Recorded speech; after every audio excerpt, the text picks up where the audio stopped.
guys, this is the 40th anniversary annual VC Film Fest, formerly known as Los Angeles Film Festival. It's kind of taking me a while to get used to it. But I have here someone that we would like to get to know, so I'll have her go ahead and introduce yourself and the name of your project that you'll be submitting for the film festival.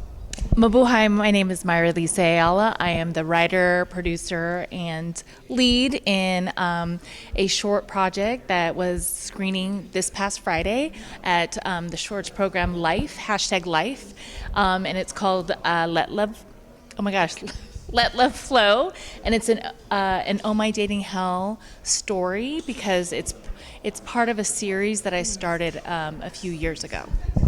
Excellent segue, because that was actually my next question, because as I was looking into this, I saw the oh my hell, and I wasn't like, what is this going on? So can you give us a little background on the episodic and then how it led to this project today? Sure. So it's all filmed in Portland, Oregon. That's where I actually started my filmmaking career. I had applied for a grant. The script has been brewing since 2015, but there was something missing. I didn't want it to be a typical rom-com. And that I wanted it to be different. And so I added the parent component and the pressures of parents and cultural expectations on women, on, it's of how people think that to be a successful woman, you need to be married. And I don't believe that to be the case. You can be successful in many different ways. And so that's what sparked this idea, in particularly myself and many of my girlfriends have had challenges in dating, and so it is based loosely on some of our dating experiences that have been kind of hellish. So we made it during the pandemic over 2 days. 5 of the people that originated with me are are part of the project here. So we've got some 3 OG cast, not orgy. We got all my dating hell in the brain. And then my producer for this episode, he actually was the DP, the gaffer, and the sound on the first episode. So we have come a long way. Everybody has and this and that and this. So it sounds like, and what's really cool is that she and I both participated in the C3 panel earlier this morning. Yes. And one of the messages was a lot of it's luck, but you have to do the hard work into it. So, wow, that's really cool. Like, you don't think you get it, you got it. But it also sounds like you had to bring a lot of skills, your crew had to bring a lot of skills. So can you talk about trying to marry all these different skills together and probably had like a very low budget and low time and all that stuff? Can you talk about the journey? So it was definitely low budget. and a part of the panel was in the brother-sons panel, they were talking about how it's all about relationships. And I don't necessarily go with like experience, I go with vibe, because I think it's important to work with people that you vibe with and that aligns with values and that also say yes. They're not afraid to say yes, even if they don't know what they're doing. Which is also kind of risky. To be honest, I didn't know what I was doing. Like, I had made one short prior to that. So even though I may not be an expert, I surround myself with people that know what they're doing. And yes, and Vincent knew what he was doing. I was also prompted because a filmmaker told me, a former friend told me that I couldn't make a film. Yes, and so that's another reason why I started doing this, because I don't like to be told no. And so I was going to prove to that person that I could not only make a film, but I would make multiple and that I would be successful in it. No. And to do any kind of project, whether it's like writing or filmmaking or the idea, everybody has a great idea. Mm-hmm. Everybody has a wonderful idea, but there's that one hump that prevents you from doing it. Mm-hmm. So how did you get over it other than being challenged? I think, the first one obviously was the Fertile Ground, who gave me the confidence to say, hey, this is a great story, put it up. Mm-hmm. And then when I made it, I actually got a high from like hearing people laugh and finding joy and like seeing people like, oh my God, I can relate to that. And then I was just motivated. I was like, gosh, this is kind of like a drug. Like I can make more episodes because I also have a lot of dating stories to tell. And so immediately after that, 2020, I made like Yeah, 2020, I made within the 2020-21 year, I made 4 productions. So I had made a short for someone else prior to the first episode. I call it the first episode. And then I made another one in March, and then I made the 3rd episode in May. And so I was just like on adrenaline, because maybe part of it was because I was cooped up for a year. So I was like, let's make a film. But I am also grateful because I had a lot of supporters. Crowdfunding is hard for people, and I did crowdfund. I had a lot of people that backed it up, and so when people back your stuff up, you just are more compelled to tell the story. But this episode 4, that premiered this past Friday, like, it's the one that I want to pitch, because it's leveled up in production value. The quality is great. All my actors are in talent, but you always improve in your next project, and we definitely did that in this episode. I believe in always continuing to learn. I didn't go to film school. I did not go to a formal writing program, although I always apply so that I can learn more. But I'm always learning from different filmmakers. I think I take feedback really well. And so I already know like what's going to go into my next episodes. And I don't even know if I answered your question. No, you answered and you went beyond, because it's hard to keep at it without support and encouragement. So I'm super happy that you got the encouragement for that, because it's not easy. None of this easy. Yeah. So rom-com is one of my favorite stuff. I love it. But why did you yourself get drawn to rom-com other than drawing upon your past experience? You could easily turn to a horror series, quite honestly. I could. I have always been a lover of rom-coms. That's my genre that I always watch. I always like to watch things that make me laugh. I mean, sure, I like the trauma story too, because I can empathize with that. But I also wanted, I think I follow Mindy Kaling's mantra of like, why not me? And putting myself at center. And I think I want to be the Filipina Mindy Kaling. And because there is no Filipino lead anywhere right now, in particularly rom-coms. And instead of waiting for a job to be given to me, to be seen as a lead in a comedy, I said, you know what, I'm going to write one and put myself in the center. And so that's what led me to the rom-com. I have other scripts that I have written. They also generally lead to comedy too, but this one has been kind of like my baby for the last 4 years, because I'm hoping that there is, well, I know that there is an audience for this. It's just that I need a name producer, a studio to back it up. Now, for someone who loves rom-com, like I do, it's really crazy how people stigmatize that genre as it is, and they kind of look down on it, saying it's kind of nothing. So for you, I mean, not only do you have to worry about the production and all that stuff, how do you combat the whole like negativity about rom-com and what you feel like it could bring more to what people expect?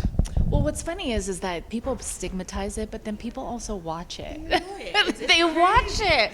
And in any even in horror or like action, there is always someone that's hooking up. Always. So I mean, they turned into a weird rule, but right. And so there's always a love interest. I do like ones that they don't do the expected where they like hook up, but so that's curious to me why like there would be negativity about that. However, I do see it also like how I combat that is that, there's a lot of Filipinos in this country that would follow a rom-com. They would, like, even like my friends, like let alone my friends, they would come to my film festival. They would, I know that if my friends are coming out, then the bigger community is going to come out, right? And so, and I also acknowledge that, rom-com is subjective, and so I know that if I were to have a writer's room, I would not think that I'm the end all be all writer.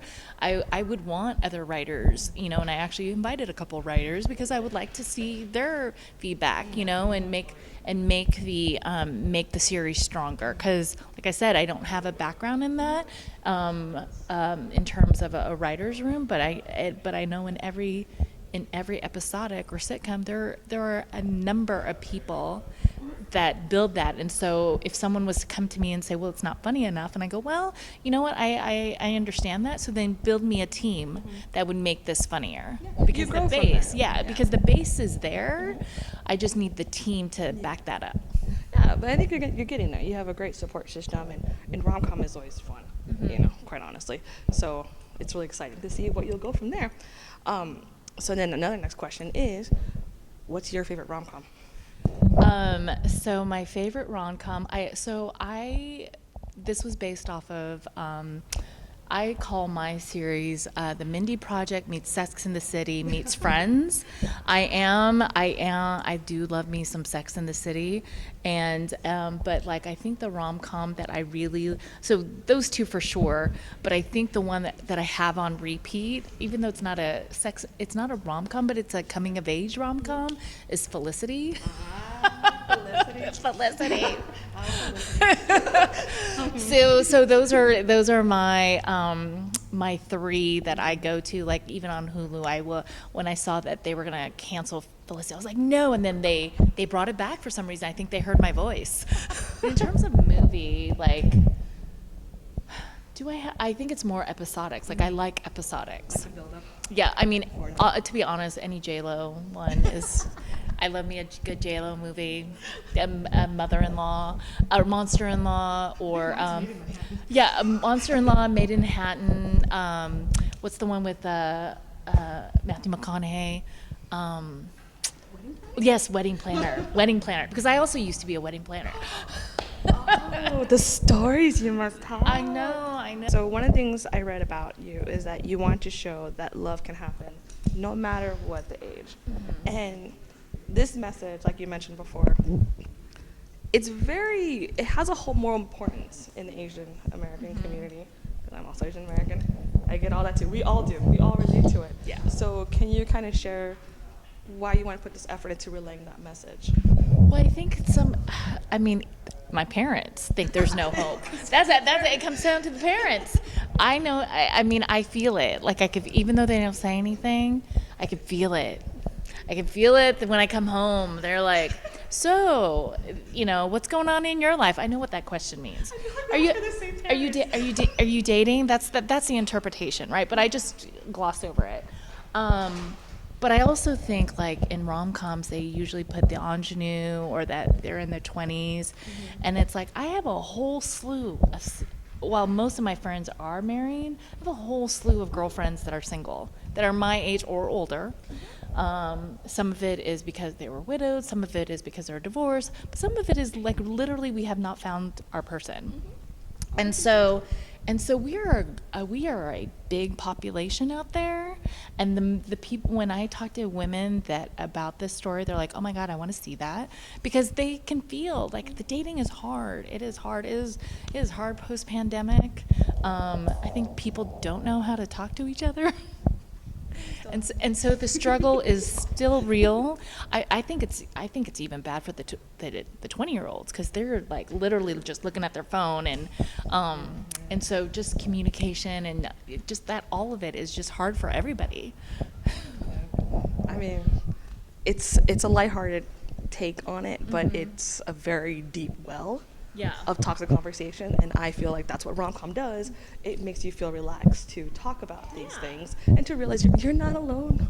You're really not alone. Relatable, right? Like the things that someone in one of my series will probably have a similar situation or close to it, and can be related. And that's what I like to. I think while it's a Filipino-centered, I think it's a very relatable niche. Everyone is trying to find love. Everyone's wanting to be seen. Everyone's wanting to be picked. And so that's why I wrote this, and that's why the message is like, just because you're in your 20s doesn't mean you're the only ones that's wanting to find love. Like, there's love. I mean, look at The Golden Bachelor, and I haven't even watched it. everybody loved that. That was the third mention. Had quite a journey doing all these projects, all these episodes. How was the audience reaction on Friday? So I was very grateful. That's why I love film festivals, because then you get to hear, did we get the laughs? And so I'm not gonna lie, I was a little bit cringing. I was like, because prior, I'll admit this was the episode that I was like, every time I watch it, I'm very critical of my work. And so past episodes, I was like, God, why did we do that? But this one, I'm always smiling. I think it's one of the best ones. Definitely make you stronger. And so I think that's really amazing. Cheering you on. Thank you. As a rom-com lover. So one final question for you is, what would you like to tell people if they're kind of on the nose about checking out the project? You mean like if they don't want to check it out, or if they're not too sure, they kind of want to know more about it? Like, what would you do to encourage to push them to watch it? I would encourage people to, first, one of the things that they said in one of the panels is like, if you want to see and support Asian American, Native Hawaiian, Pacific Islander stories, then you need to watch it. You need to support the filmmakers that are like working our butts off to create content for people to watch. And if you love love stories, if you love laughter, you can always check us out on Oh My Dating Hell on Instagram. It's at Oh My MYH Dating Hell.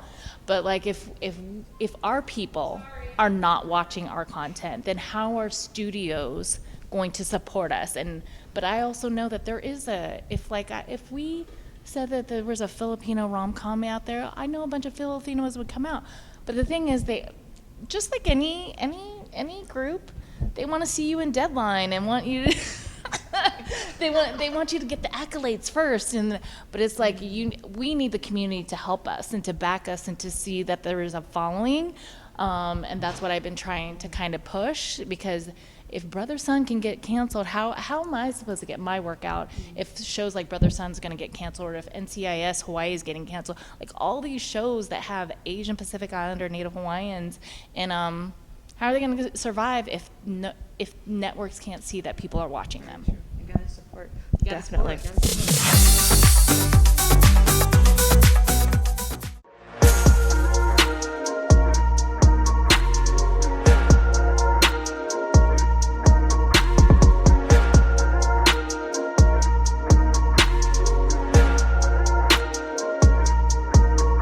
I always think of Felicity when everybody lost their mind when she cut her hair. I always remember that. I know. So that's man. So.